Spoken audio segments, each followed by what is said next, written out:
Hello, and welcome to Traverse.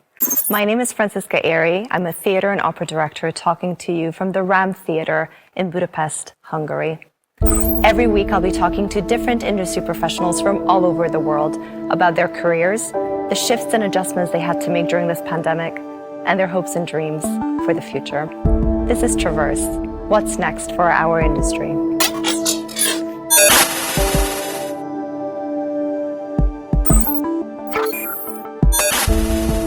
My guest today is opera singer and certified high performance coach, Nadine Benjamin.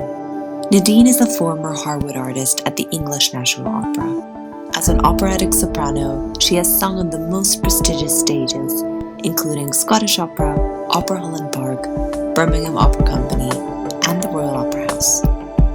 She is also the founder of the mentor and opera company, Everybody Can. Hi, Nadine. Hey, how are you? I'm good. How are you? I'm feeling really honoured to be a part of this, and it seems amazing work that you're doing on this. Well, thank you so much for coming on. I was very, very excited to have you on here because you're our first opera singer, and I want to talk about opera. So thank you so much for representing the industry on. Not at all. Where are you right now?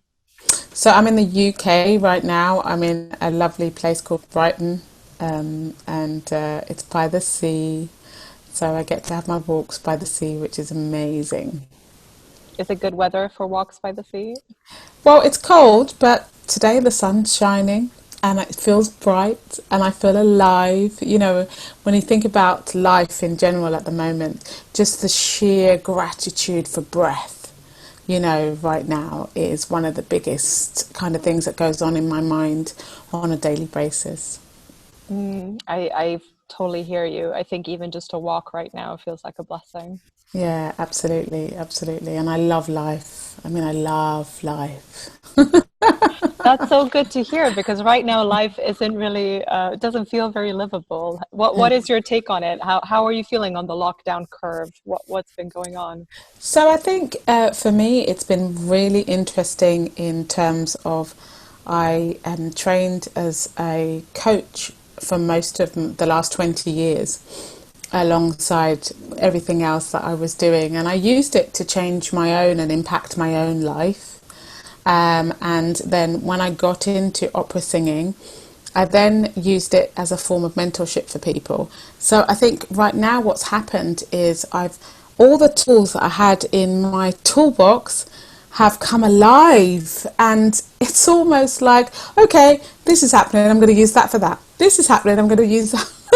You know, I've just had this huge wealth of resource that I didn't know I would need in such large volumes in my own life and to facilitate assisting others.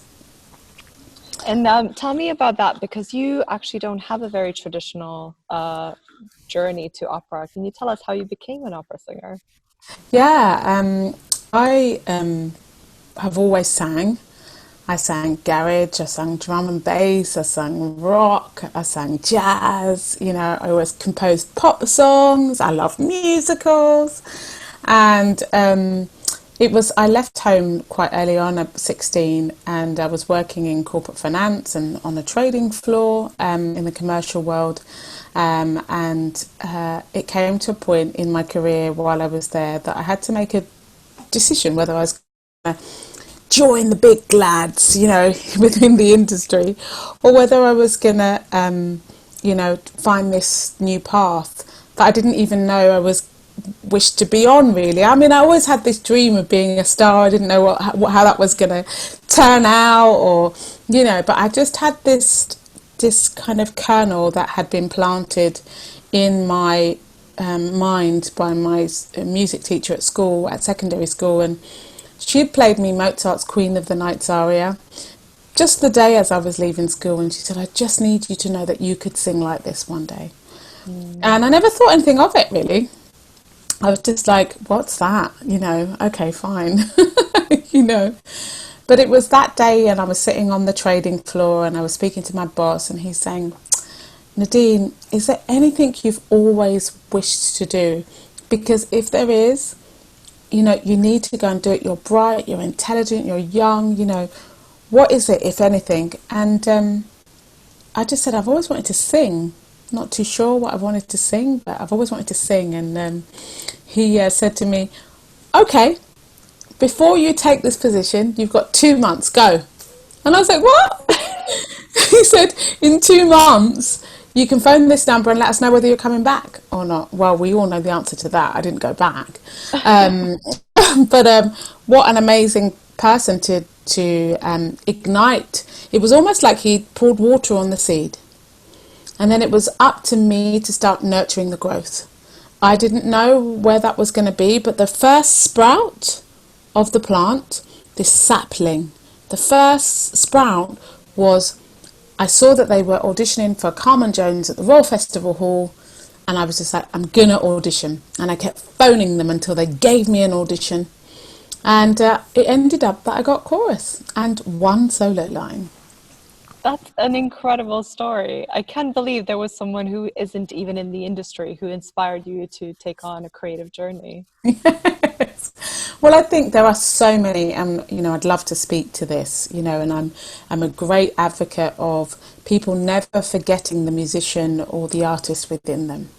You know, there are so many people that have learnt to play the piano or learnt to play the cello or learnt to play the violin or used to sing, but they've given it up because it's not you know, I was never great at it. I wasn't perfect at it. So because of that, I went into an industry that I don't really love, but I'm doing it because it supports everybody and da da da da da. But then what they don't realise is that when they stop that light, even for their own personal pleasure, they turn off a part of their life force. And I just find that so saddening. And I think when people see talents in others, they recognise the life force that they switched off. And then they say, actually, I'm going to support that. I'm going to breathe life into that, which is why, I love this thing around mentorship, apprenticeship. It's so important. When I think of the great opera stars that I love and cherish, you know, the top one for me being Maria Callas or Martina Arroyo or Leontine Price, or, you know, there's just this wealth of singers who are just amazing, you know, who were mentored. They were mentored by conductors. They were mentored by directors. Like they stuck to them like glue, and the crafts were shared. For me, that's a real sadness to see that doesn't happen as much these days. It's, oh, do you sing well enough for me to be even attached to? Not okay, you know. So we're missing this wealth of knowledge that could be passed down in such a beautiful way to more than one person, but to many. I was about to ask you if you have any mentors now in your career. Yeah, well, one of them is Martina Arroyo. She had a big Verdian career and was friends with people like Leontine Price and Jessie Norman and, you know, oh my gosh, other names come out of my head, but there were so many others of them that were all, they used to meet each other at each other's houses and hang out with each other and support each other. I mean, that's almost unheard of now, do you know? So it was just, they knew that they were not, that they don't do this alone, that there is this thing of collective, you know, communication, this thing of collective learning, you know, where we all need each other to get to the next phase, and we learn so much by watching the amazing things that everybody does. And I've got different kind of mentors as well, people who I can talk to and say, oh, well, I'm thinking about this project, could you talk it through with me? And they're in business, you know. Or I've got other mentors who are just friends that I've had for a really long time, but they're way loads older than me. They won't mind me saying that. But that when I talk to them, they make me feel comforted about something, or they really sit down with me and say, oh, Nadine, maybe stir in this direction instead. But they are a wealth of knowledge and they're a wealth of wisdom. But what they do is they meet my wealth of knowledge and my wealth of wisdom, and between us we allow that to transcend into something great, rather than it kind of not having a life. We inject more life into it. And you mentioned collective learning, and that is something I'm very, very interested in at the moment, because when last year, when the pandemic hit, I think a lot of us who, and I speak as a director, a lot of us who were starting out, we suddenly didn't have the kind of opportunities we were very much looking forward to. And then suddenly there were a lot of online classes, weekly classes, where we had the chance to learn from directors of great caliber, because it almost felt like we were all in it together. This is something we have to do together now. I get the feeling that what we're recognizing is that collectively we make work together, we support each other, and we bring on new ideas with each other. And if there isn't one or something like that where you are, that you start it yourself and you have a vision and you invite other people into that vision to start building. I'm really into this thing of co-constructing, that we're building together. We're building these new foundations, and we're allowing each other to expand by seeing what value we can bring to each person, on how we can learn and share with each other, and which contacts it's almost like going to a big massive university, but we just keep tapping into this university of life now, because our lives have new stories, we have new voices, we have new discoveries of skills that we didn't recognize that we had, or we had skills that were unmet or untapped that we forgot about, and they have also all of a sudden come to life, and we're changing directions, we're changing pathways, and it's about really standing for your whole humanness, all of it, and allowing it to speak in the many different voices that we get the privilege to do, as artists. Because I really believe that us as artists now are the leaders of the world. I really do, that we've got this creative leadership now that is so powerful if we allow ourselves to stay visible, to stay alive, and to stay really tapped in to our craft, our talents, and we don't turn it off. We don't turn off our learning. We don't turn off our creativity. We stay excited with the gifts that we're endowed with. Really, really important at this time, I believe. There will be some people who feel that they can't motor themselves on their own. Tap into someone else's vision for the moment until it ignites something in you. We go to motivation so we can be inspired and lead us to inspiration. That's beautifully said, and I actually think it's a beautiful segue to Everybody Can, which is you're the founder of. Yes. Can you talk to us a little bit about Everybody Can? Well, Everybody Can is a space where people come to be mentored. Originally, it was something that I was doing as a full-time singer, singing everywhere, and just taking on a few people at a time and just walking alongside them, championing them, connecting them to different things, celebrating them, really enjoying their pathway and their challenges and their opportunities. And we just all taking this moment to walk towards their dreams or their goals. And then through the pandemic, what happened is when we got put on lockdown, which I like to call safe at home, I found this thing where I woke up the following morning after that and realised all these other skills, these wealth of skills that I had to really look at how I could serve my community. And that just because I wasn't singing doesn't mean I wasn't a singer, So in that, then I started this live chat show on my Nadine Benjamin Facebook page, and I just said I'm going to serve. And one of the biggest things that came up for me was people's mental health. How was their state of mind, and how could I help them empower their states of mind? Really, really important. And so I started to teach the tools of the way that I live, and I live a very high performance life. And high performance is about having this consistent engagement of heightened levels of the best of yourself, really, that you can possibly have, whether that's resting, whether that's doing, whether that's being, And through that, then I started to turn it into a chat show, and then it just brought me into this thing of, okay, now I've got to reach more people. So I started to open the mentorship into groups of people, where they come into a room with me and I take them through the high performance method. We look at clarity, we look at energy, we look at courage, we look at productivity, we look at influence, and we look at purpose. And I take them through to self-mastery, really, looking at the best of themselves and continuing to champion and celebrate them along the way and really hold them accountable to the humanness that they wish to become. Wow, I just want to give you a standing ovation here in the theatre. That's so good.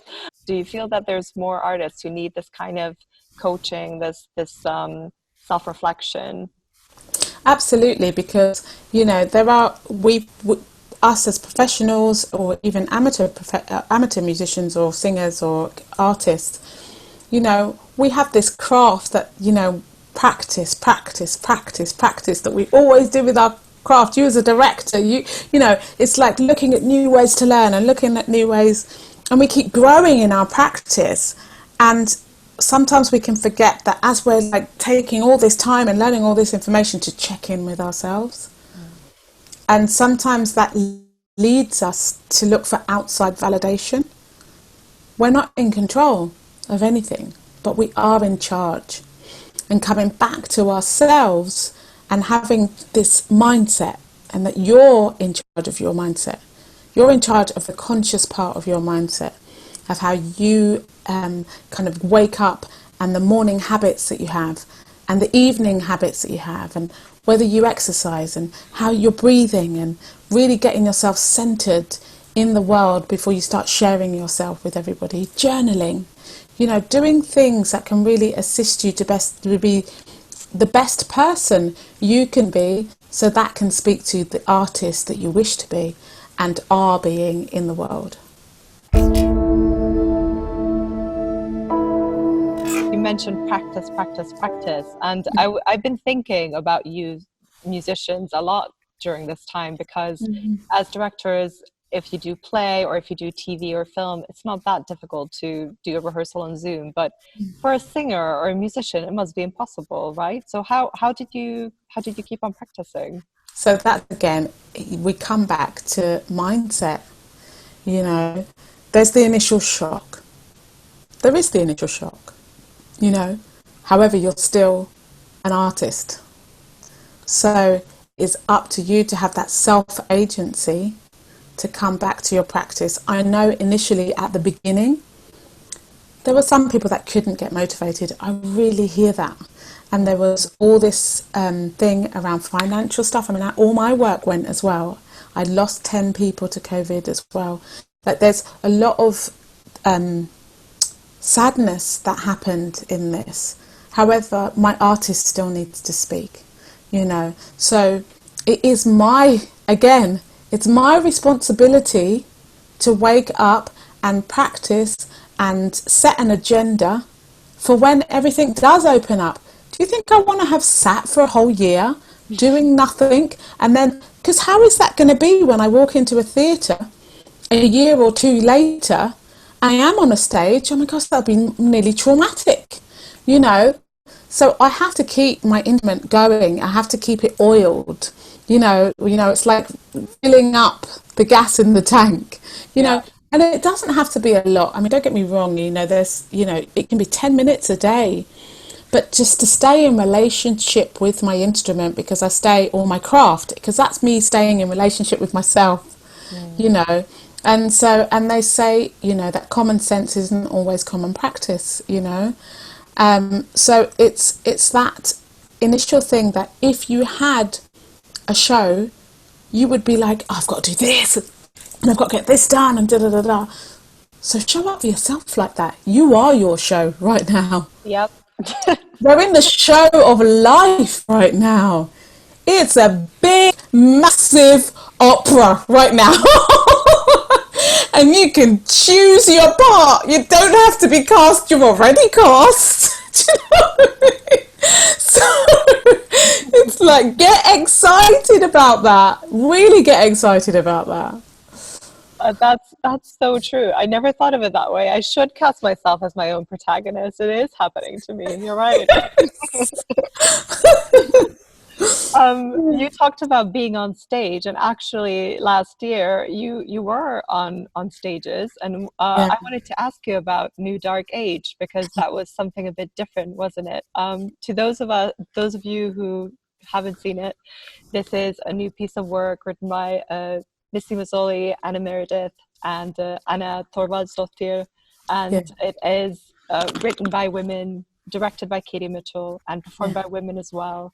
Yeah. Quite a female-led project at the Royal Opera House. Yeah, that was really exciting. It was my first time really coming back onto a main stage. Myself, during the pandemic, I had also been really unwell, and actually I'd been going through chemotherapy. So not for cancer, but because of they couldn't deal with my condition in the way that they could outside of pandemic. They chose to take that route with me. So and I had to do this, and I got this call, and literally I was sitting at home, and you just get this call, and I was just like, hello, and they said, this is the Royal Opera House. I was like, this is the Royal Opera House. Yeah? Is this a joke? No, this is the Royal Opera House. We want to talk to you about something. And so we're doing this. You've got 2 weeks. You've got to learn the music and be ready. Here, done. I mean, actually, you have a week to learn the music, and then you have to go in and then you have to do it. And I was just like, I was still on chemotherapy at the time, and I just thought, no, what have I been saying all the way through this, and turning up as a mentor? What have I been saying all the way through? And I was like, I now need to go to the people that mentor me and have a discussion with them. So I spoke to one of my amazing mentors, Andrew Corbett Nolan, and I spoke to him, and he was like, well, what do you think? Tell us. He said, it'd be a shame if you couldn't do it. So is it your health that's stopping you, or what is it? How can we all support you? And then we just came up with these little points of solving, and that's why mentorship is so important. These little points of solving that meant I could be in Covent Garden for 2 weeks, putting on this opera, really fully engaged, and just not even thinking about whether there was something happening with me or not, but just to commit and to stand in my artistry and to be a role model in that as well, because we forget that when we stand up in our own stuff and make ourselves visible, we bring everyone along with us. Yep. We really do. So, and I know people may think, but that would have been difficult and challenging, and I really get that. However, it was more important that I was on the stage than off it, Yep. So, and I really believe that level of leadership, this creative, leadership, is about that. It's about stepping up when the odds seem all stacked against you, and just saying, no, how can I win?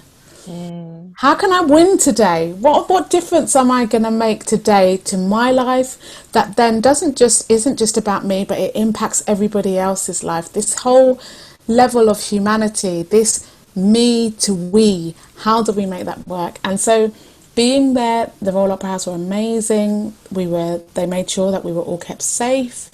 They were fantastic about making sure that we had enough time with the music, so when we got there, that we could just keep expanding our musicianship, and also we got to talk through it with Katie and to really understand what her thought processes were.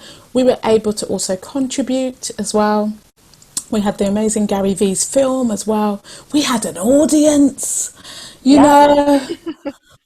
What was that like, to actually see a live audience? It was a bit shell-shocking, if I'm honest. Between you and I and everybody on here, when I first started singing maybe 11, 12 years ago, I had never had a singing lesson. And my dream was to sing as a soloist on the Royal Opera House stage.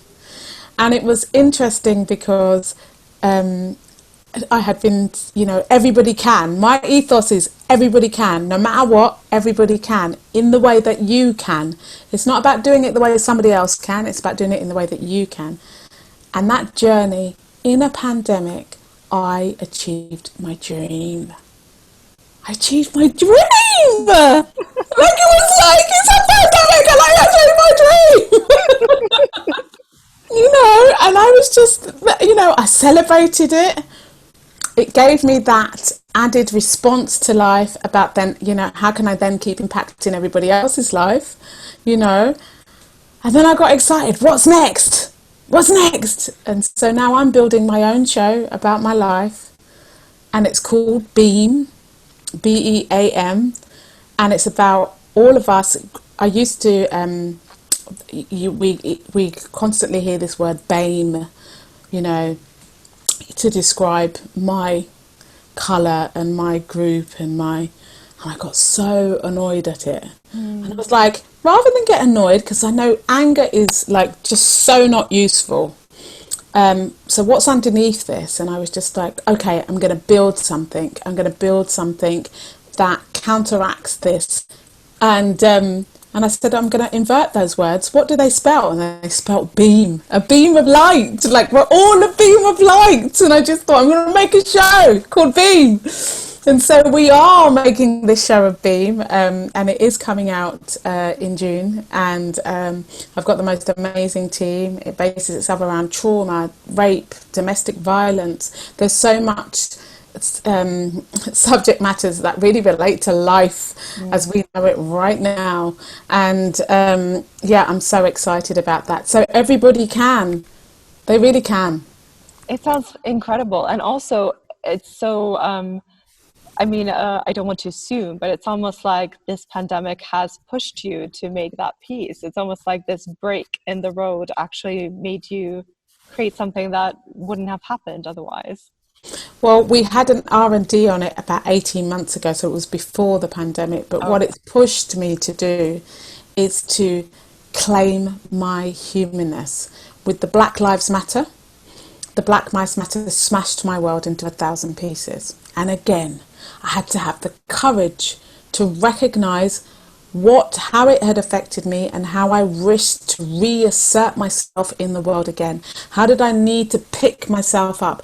I had about a week of going, oh, and then I was like, no, now you get back up. You get back up and you serve. You get back up and you tell yourself the story. You get back up. Yeah. Because it's not about, whether you get knocked down. It's about whether you get back up.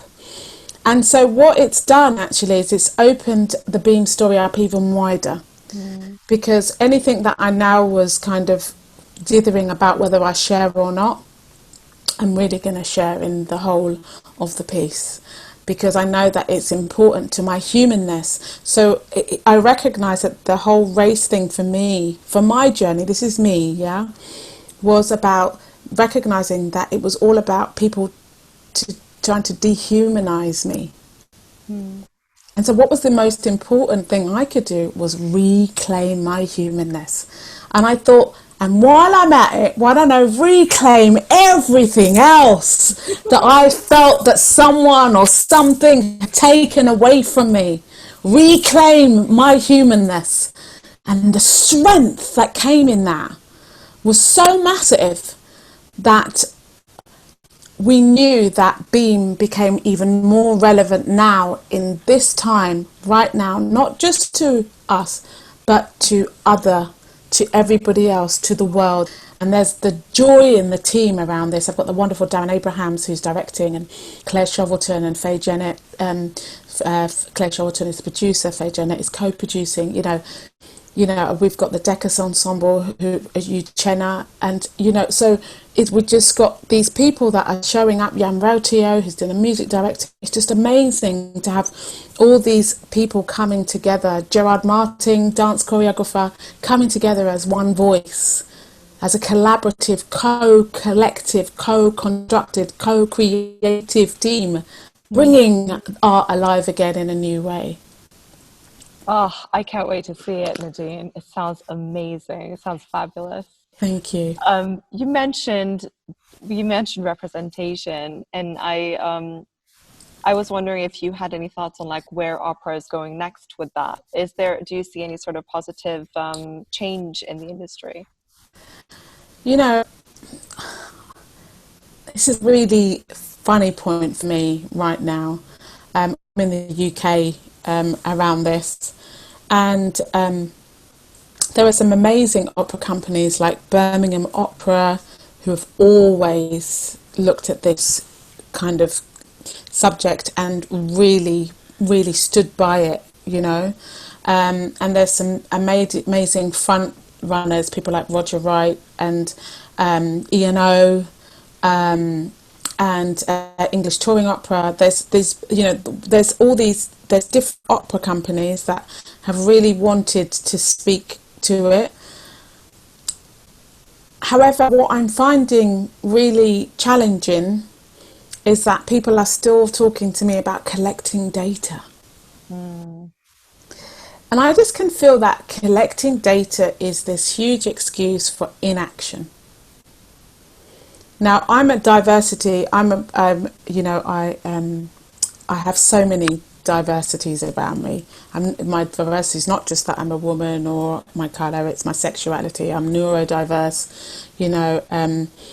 I came from a really poor background. There's so many things that come up with me. I've got Tourette's. There's so many things that come up with me. I speak across a whole load of diverse voices. I really do. So I'm like, how much more data do you need that you haven't collected already with all the evidence that you have of what you already need to do? Yeah. I just don't get it. I'm a person of action. Leadership about action. It's about you stepping out first, regardless of whether anybody is with you or not. You take the step first. So I can be a little funny around that at the moment. So we have got some new initiative. We've got the Opera UK, we've got Engender, got some amazing initiatives which Bill Banks-Jones, now he actually the tete-a-tete opera as well. Yep. They've been a huge driving force behind all these subject matters already. So it's to remember that we have a leadership of what is already there, and people who have been walking in this light for a very, very, very long time. Go to people like Bill Banks-Jones. What are they doing? How can we expand what they're doing? Go to Birmingham Opera. How can we expand what they're doing? How can you learn from them about where to go, how to go forward? And yeah, I just think it's action, action, action now. Even if you get it wrong, yes, you're going to get it wrong. We all get it wrong. But can you fall down and pick yourself back up again? And the data that you do have, use it. Yeah, stop collecting. Yes, just use it. There are some groups of people that would find that really beneficial right now. Use it to build. Use it to build well. Put your money where your mouth is. Yeah, and that's exactly how I felt before the pandemic, and somehow when as you mentioned, Opera UK and Engender was kind of launching, and also iOpera, which is quite new, I felt that there was some sort of collective, somehow there was a space, a virtual space, a Zoom space, where me, my little freelancer self, could go and talk to someone who works at the ENO, and we could have a chat together and talk about the different needs. And obviously the needs will be wildly different. We had the opportunity to have emerging and freelancer voices mixed in with those big industry establishments. And I think there is some sort of shift. And I don't know if it's going to actually come to something, but you're absolutely right. It doesn't matter because there's a conversation going on. And that for me is action. It's much better than some, box ticking at the end, or some sort of how satisfied were you from 1 to 10. Like, this is, face-to-face interaction. I actually think that is one of the positives of this pandemic, that we had face-to-face conversations with our own industry. Yeah, amazing. I'm so glad that you got that out of that. I think conversations are really, really important for those that, I suppose I've been having these conversations for so long. Yeah. You must be exhausted. I'm exhausted. So I really wished people to kind of put their money where their mouth was. And I think that's, I don't mean that as in money, I just mean that as a turn of phrase, to just take that active step. And, Beam is I'm going to be speaking about Beam in the Festival of New with Snape, and that's on February the 27th. So if you can join us on that day, there's going to be other artists as well at the Festival of New in Snape, and run by Roger Wright, and and we've got an amazing team of people there at Snape, like Rebecca Merritt and Patrick, and they're all just kind of really supporting Beam along this part of its journey, and I feel really excited about it. Oh, congratulations. That's major as well. It seems to have so much support already. I'm very excited for you. Yeah, thank you. I wanted to ask you a tiny bit about technology. We talk about technology here on this show quite a lot because a lot of things became remote and a lot of things were socially distanced, which is weird for the performing arts. We like to gather and we like to touch each other. What are your thoughts on this? And do you see a future for opera that is a bit more technological? Absolutely. In Beam, we're going to do a lot of digital mapping, so we're really excited about that. So, and looking at the digital side of building a work to make it more interactive. I think digital and technology allows an audience to meet the piece where they wish to. I think it makes it more inclusive, actually. Yes, we still need to have that personal touch, and I don't think we'll ever wish to get away from live performance. I mean, the joy of live performance! I don't think you can. I mean, I don't know anybody that doesn't want to be in a theatre when it's live and going, but I think in terms of that, we'll also have, even in a live experience, we'll have more digital stuff happening as well, interacting, and I think it's like AI and just all coming together into an artist's world. It was there anyway, but now science and technology and art are becoming this life force, a new way of kind of speaking to each other that includes each other and informs each other and plays with each other. So do you know exactly what you're using for Beam, or are you allowed to talk about it? Don't know exactly what we're using for Beam yet. I know that, I mean, I kind of know, but if I told you, it wouldn't be a surprise. You're right, I'm sorry. I had to ask. And you actually have done shows that were streamed as well, weren't you? Because you did Hansel and Gretel at Scottish Opera. That was a streamed performance, wasn't it? That was a streamed performance. Oh my goodness, that was like a bat out of hell. I mean, that was, wow. To do New Dark Age was quick, but that was even quicker. Wow. I mean, we were doing an act a day, like it was fast. But we had the wonderful Daisy Evans, who made it really playful. And Scottish Opera were really great, again, at keeping us safe and getting us to a place where we could have, we had the wonderful Fiona McSherry, who's a coach there, that was really keeping us alive with the music, and I debuted in those roles. I debuted as a mother, I debuted as a witch, and I had like 3 weeks to learn music. I was just like, but this is what I'm saying. Like, I think we're being called as artists to be more courageous. And the courage that it took for all of us to just learn that quickly, because we're sitting in between lockdowns open, and so making art has become this thing where you've got to make it really quickly, otherwise you don't know when it's going to shut down. We were really a team.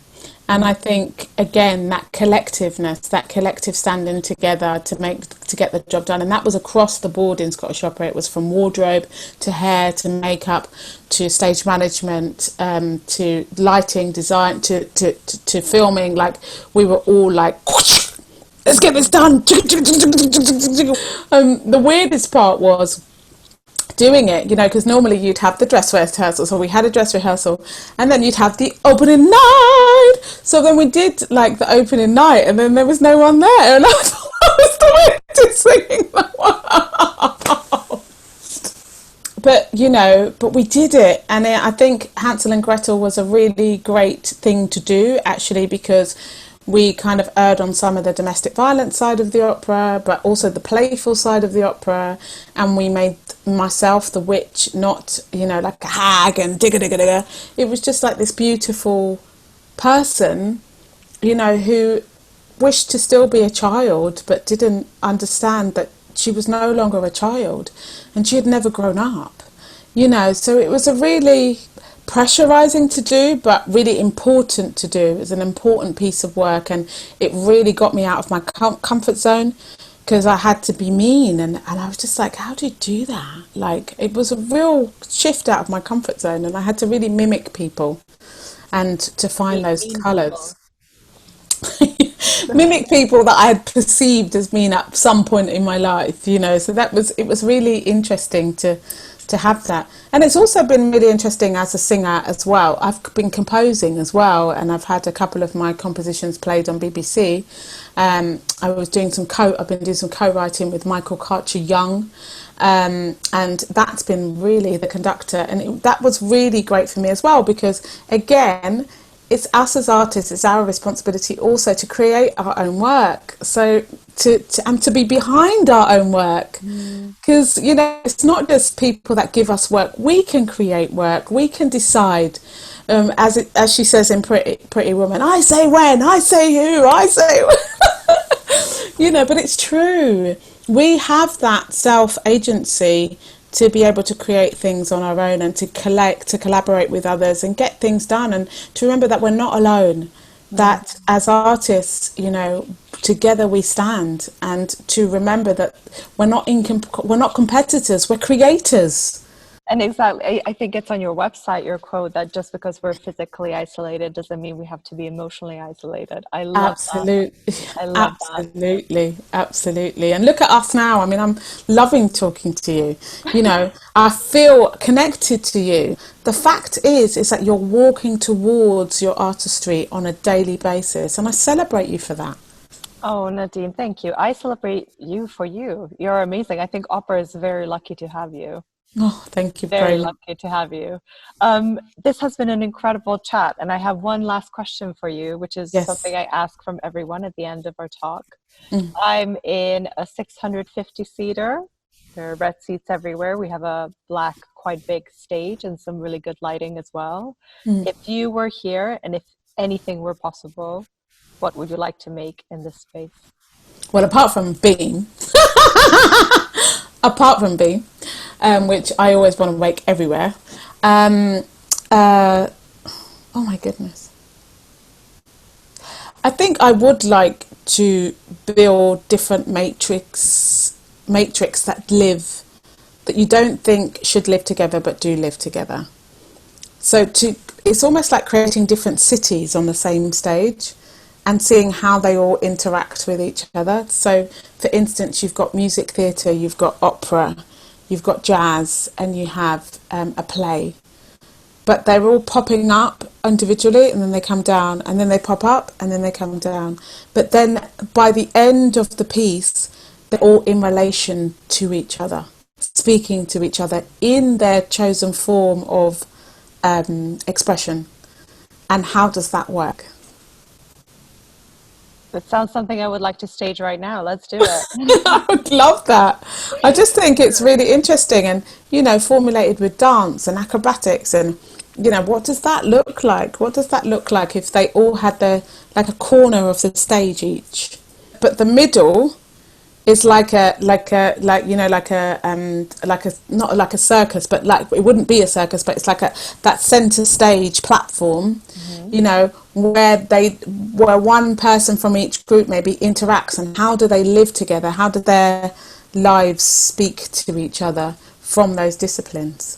That sounds a little bit like encapsulating your whole journey in 1 minute. Just interdisciplinary and energized and inspired and excited. Well, thank you so much for being on here, and best of luck with your production. I hope you can bring it here to Budapest. We'll talk about it later. I would love to bring it to Budapest anytime, and just tell me who to talk to. I'm in.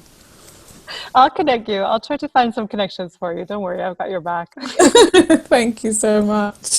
Thank you so much, Nadine. And thank you for joining us on Traverse, where we talk about what's next for our industry. Thank you so much for having me. Such a pleasure.